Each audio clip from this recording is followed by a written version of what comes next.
2009 metais buvo priimta Baltijos jūros regiono strategija, kuri bus vykdoma kelis dešimtmečius. Susitelkus kelioms valstybėms numatoma galimybė žymiai efektyviau panaudoti ES lėšas, išnaudojant visus ES narystės teikiamus privalumus. Buvo labai daug diskusijų dėl pačios strategijos priėmimo ir tikrai mes Lietuva turim būti dėkingi švedam. Per jų pirmininkavimo laikotarpį 2009 metais buvo priimta Baltijos jūros strategija.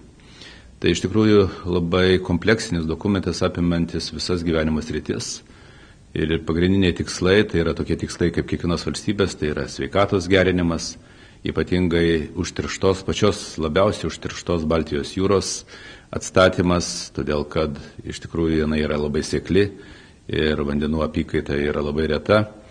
Taip pat ekonominio pajėgumo stiprinimai, konkurencingumo didinimas, turizmo plėtotė ir aplinkosaugos jau mano paminėti reikalavimai, energetinė problematika, ypatingai Baltijos valstybių ir aišku, ypatingai įvairios transporto jungtis. Strategijos siekis suburti 9 šalių – Švedijos, Danijos, Estijos, Suomijos, Vokietijos, Lietuvos, Latvijos, Lenkijos ir Rusijos bendruomenės, kad Baltijos regionas taptų klestinčiu, ekonomiškai ir socialiai tvirtu kraštu.